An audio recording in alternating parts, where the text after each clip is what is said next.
You know that feeling when you're talking to somebody new and you're experiencing all of these heightened emotions and this oxytocin that's just flooding your nervous system and your brain, right? And you are just on cloud, like you feel just everybody's in love, like the world is love. I don't think you're always going to feel that when you meet the right person, because sometimes you're going to meet the right person at the wrong time. And it's better actually that you meet the right person at the wrong time than it is if you were to meet the wrong person at the right time. And the reason for this is because if you met the right person at the wrong time, they can still give you the peace that you need. They can still give you what you need, and you can still give them what you need, like what they need rather. And vice versa though, if you meet somebody and they are the wrong person at the right time, they will obliterate your freaking life. And you're gonna have to start from scratch all over again. You're gonna have nowhere to go. You're gonna have no energy. You're gonna feel drained. You're gonna feel exhausted. And it's like, you've just put in all this work. You've just made yourself to get to this point. You know, you're in a good position all for somebody to just try to come in and destroy it. And I've seen this happen so many times with men on calls. It hasn't really happened recently, but there's been a few things that I've seen in my community that inspired me to make this video. And a few things that I've seen just in comment sections on, other YouTube channels and such. And it's like, everybody's so caught up in trying to meet the right person at the right time. It's like, maybe your timing is not the right timing. Maybe your timing is obsolete in the eyes of God. And maybe, just maybe, if your timing is obsolete in the eyes of God, maybe he wants to give you something better and give you what you need, even though you think that it's the wrong time. I think a lot of the times, especially when it comes to like godly spouses and such, people try to overcomplicate things. People try to over analyze things instead of just letting it flow and letting the relationship blossom the way it needs to. And sometimes you're going to go through hardship, and sometimes you're going to feel the pain, like you're going to face the fire, man. Especially if you come into a new relationship. I've noticed that not just with people that are like romantically interested in me, but people that are just genuinely and generally interested in me, if they're like the right people but the wrong time, it's so profound what that does. It's so profound what happens, because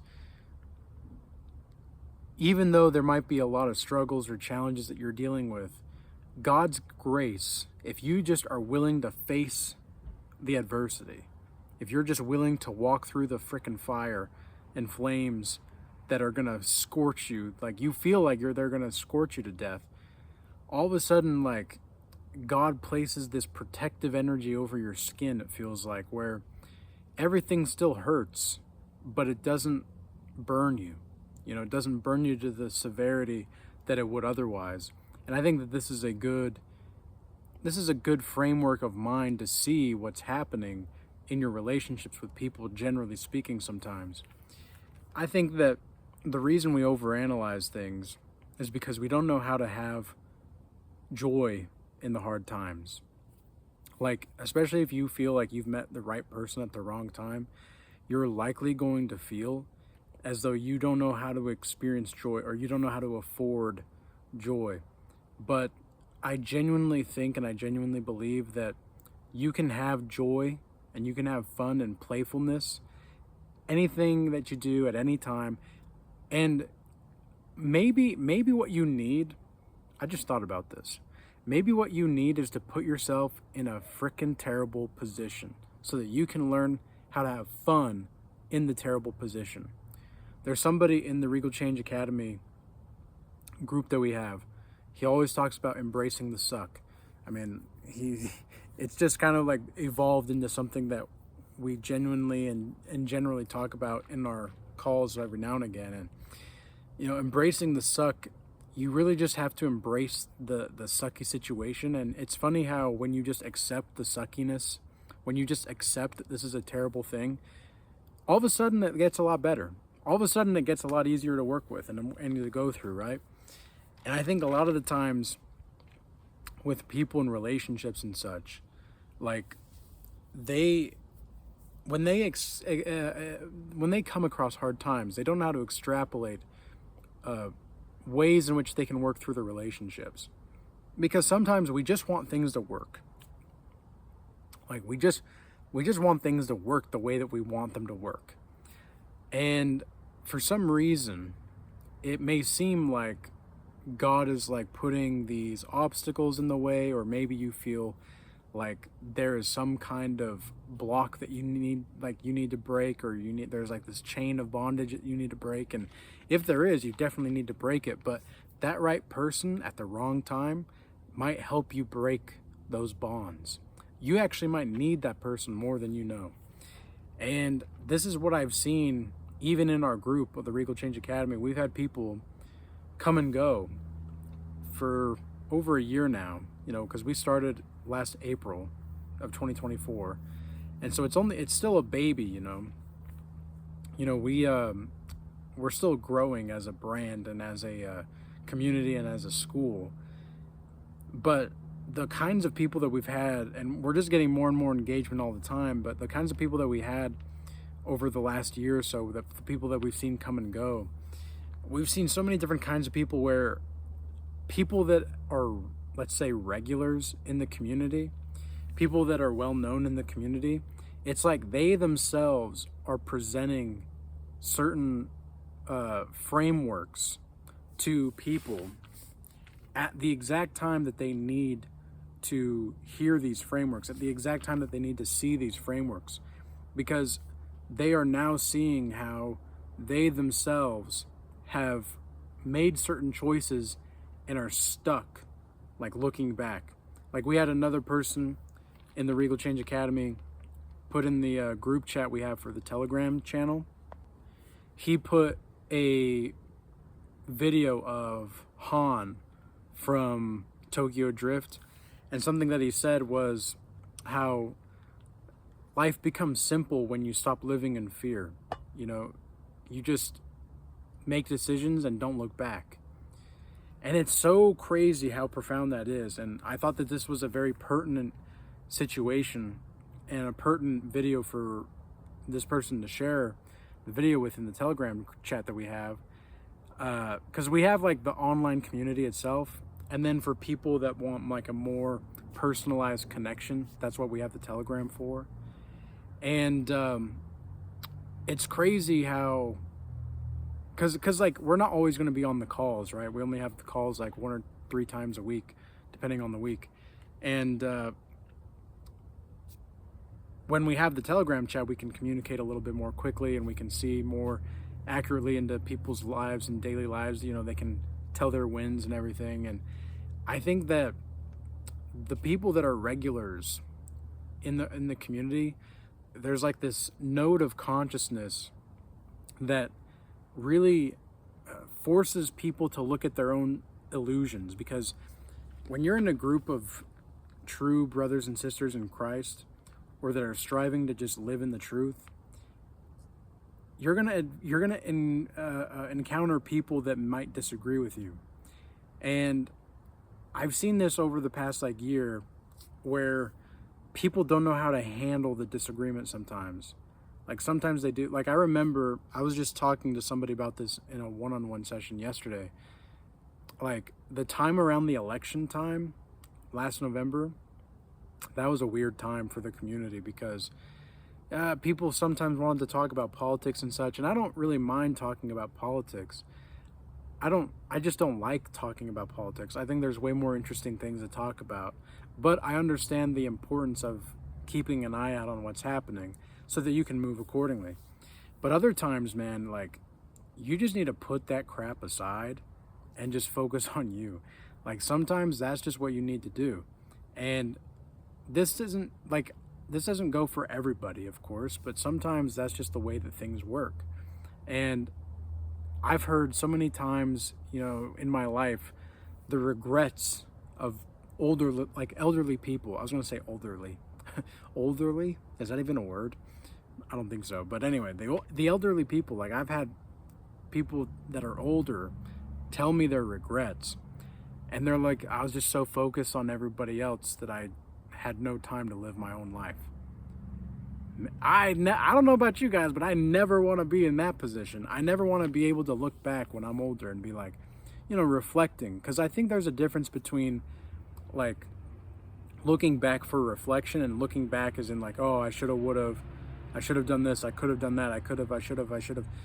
Because even me myself, I have to remind myself not to get in that frame of mind sometimes if I'm, if I'm really in the thick of things. I have to remind myself it doesn't need to be that serious. It doesn't need to be that serious. It's okay.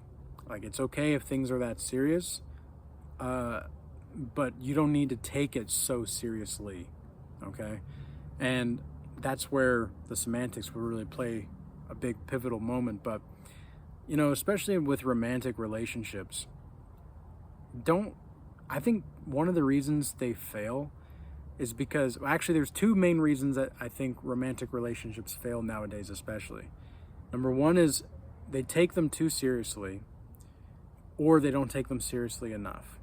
Now, actually, I'm going to rephrase that. They don't take them seriously, or they don't take them sincerely. Because if you can take somebody sincerely, you can have this mutual bond with somebody. You can have this mutual transparency. Because that's what a relationship is about, right? You want to be transparent with the person. You want to be able to share certain things with the person. And you want to be able to, you don't always need to be on your guard, man. Like, sometimes it's definitely good to guard your heart, for sure, especially in the early stages. And you want to slowly reveal certain things. You don't want to just, dump all of your stuff onto these people. But at the same time, I think that many people, they do one or the other. They like trauma dump, where they take it too seriously, or they stay surface level and they don't take it sincerely enough to where they don't really know the person. I remember I had one friend in college, and I got to see how his family worked and his family friends worked, like the inner sexual dynamics in their relationships and all that. And because I was invited to like their Christmas parties and their Thanksgiving parties and everything, and I went to a couple of them, and I got to see how people interacted with each other, and it was so strange. What was so strange was that I found out that the wife and the husband of this family friend of theirs, they didn't even know each other, dude. Like, they didn't even know each other.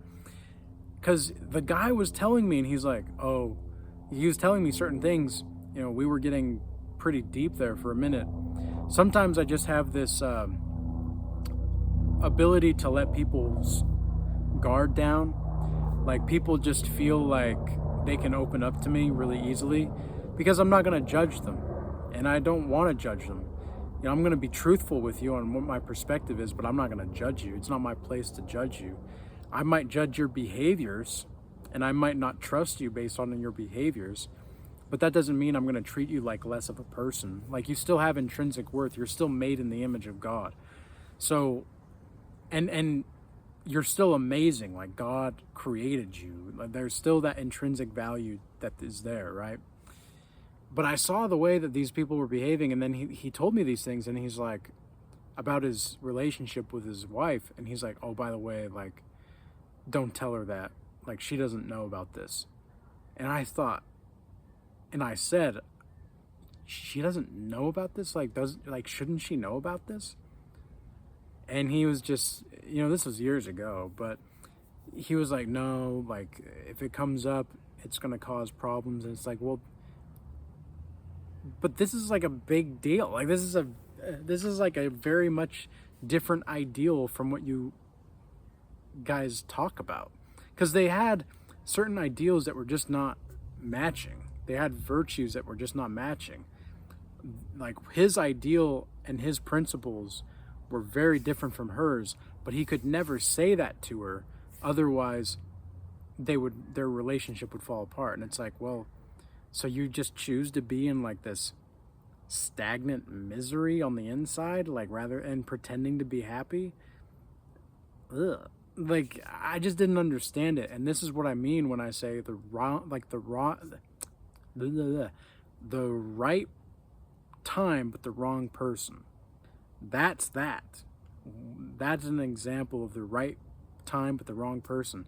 He met her when he was just on the up and ups, like he was doing well, he was doing this, he was doing that.